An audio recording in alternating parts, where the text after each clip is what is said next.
Namaste everyone. Thank you for joining me in this video. So I got a query on my, on my WhatsApp regarding the origins of why Friday the 13th is very unlucky, and why the number 13 itself is considered to be very, very unlucky. Okay, so I thought that I would make a video and settle this thing once and for all, right? But then before we go into the meat of the topic, kindly subscribe to the channel, like the content if you find it useful, and also share it with your friends and family if you think it would be helpful for them. Okay, so before we come to the Vedic perspective on the, on the luck or the, unlucky aspect of the number 13, we have to look back at the, at the origins, at the cultural origins of this enduring superstition. Okay, and when it comes to bad luck, there are very few superstitions which are as pervasive in the Western culture as that of Friday the 13th. Okay, for example, like crossing paths with a black cat and breaking a mirror, the notion of a day that can bring misfortune is deeply embedded. Okay, even if a lot of believers in this superstition cannot explain why. All right, and there is even a there is even a name to describe the irrational fear of this date, Friday the 13th. Okay, it is a specialized form of, triskaidekaphobia. It is known as Peresky. I've forgotten the name. Okay, it is. I think it is Peresky Vidkatriophobia. Okay, if it goes something like that, I've forgotten it because it's a long time I read about it. But it's a specialized form of triskaidekaphobia, which is a fear of the number 13. Okay, and while Friday the 13th may seem like a rare phenomenon, in the Gregorian calendar, if you look at it from the perspective of the Gregorian calendar, it means that the 13th of any month is slightly more likely to fall on a Friday than any other day of the week. Okay, but then just as a disclaimer, this is not a universal superstition, because in Greece and Spanish-speaking countries, it is Tuesday the 13th that is considered to be a day of bad luck, while in Italy, it is Friday the 17th that is, that is looked at with a lot of fear. Okay, but then, Friday the 13th has all the makings of a superstition, and like, many superstitions that have evolved over time and across cultures, it is very difficult to pinpoint the precise origins of Friday the 13th. Okay, now what I do know is that Friday, as well as the number 13, has been regarded as unlucky in certain cultures throughout history. Okay, for example, in the book Extraordinary Origins of Everyday Things, Charles Panatti traces the concept of the cursed back to Norse mythology, when Loki, who is regarded as the god of mischief for the Nords, Loki gate crashed a banquet in Valhalla, okay, bringing the number of gods in attendance to 13. And deceived by Loki, the blind god Hodr was tricked into shooting his brother Balder, the god of light, joy, and goodness, with a mistletoe-tipped arrow, killing him instantly.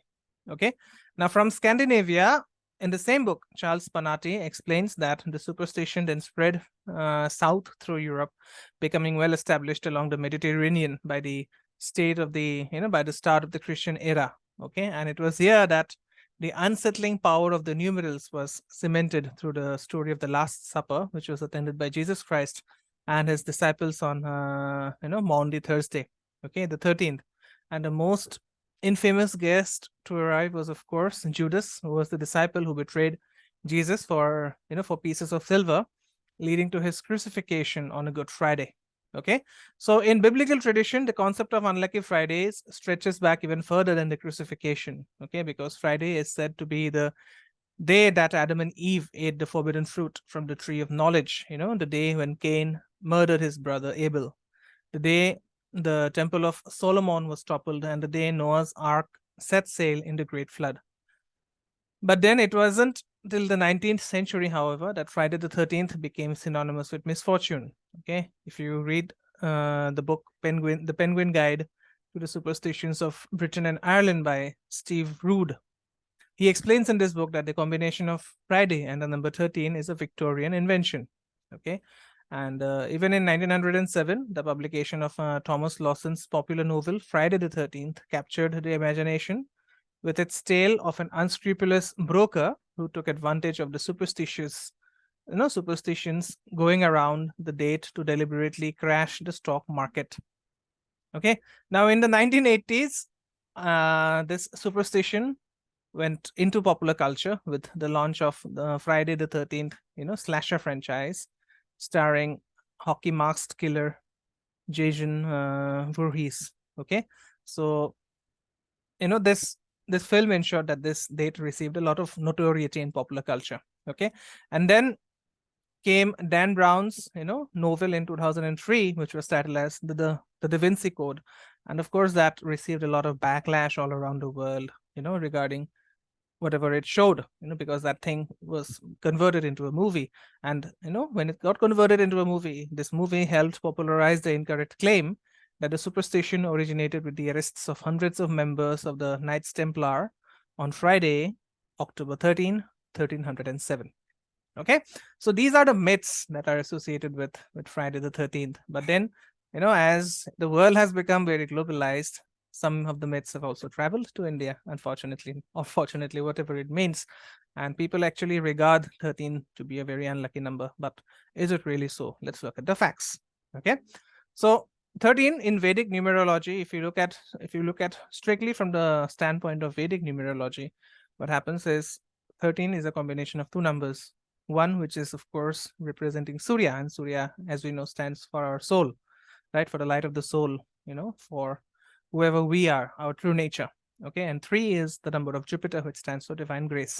So if you add these two numbers, 1 and 3, you get 4, of course, which stands for Rahu, okay, which is the illusion.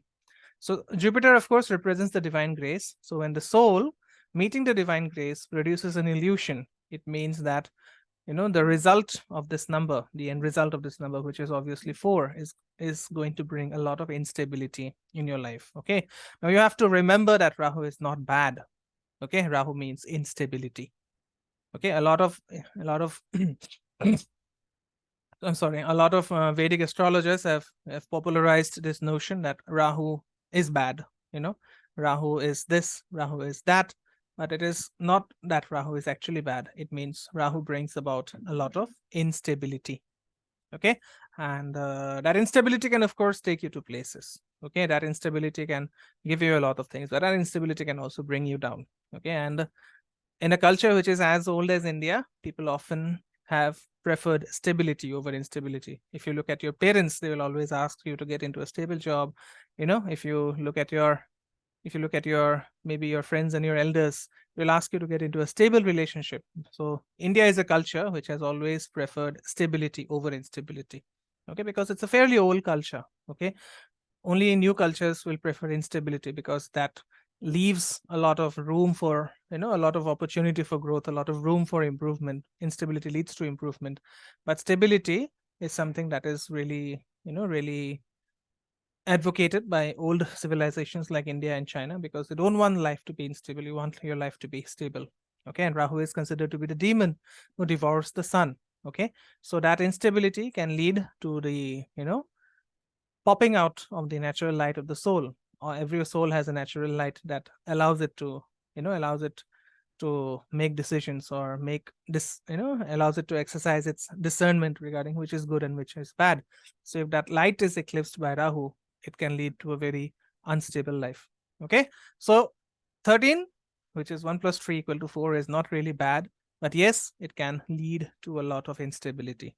Okay, so if you're having this number in your house, or maybe if you're having this number as a prominent number in your chart, or as a prominent number anywhere, it could lead to instability in that area, and that is the reason it is regarded to be to be not so good. Okay, but it is not neither good. Things are neither good nor bad. It's all about the perspective. Okay, so as I said, instability leads to leads to this room for growth where someone can really grow and mature as a person. So if you're really trying your luck at something and you really want an instability around everything so that you get an opportunity to grow, then of course 13 is going to be very lucky for you. Otherwise, if you're looking at something to stabilize, if you're looking to stabilize something in your life, okay, if you're looking at something from the point of view of stability, then obviously 13 is not going to do good for you. It is going to be not so desirable. Okay, so that's the explanation. I hope the myths and the facts are really clear. And if you like this video, kindly let me know your feedback in the comment section. The feedback is really, really valuable for me. Okay, so that's it from me in this video. Do let me know if you want me to make a video on any other topic of your choice. All right, and I'll see you soon in yet another video. All right, namaste everyone. Om Gurave Namaha.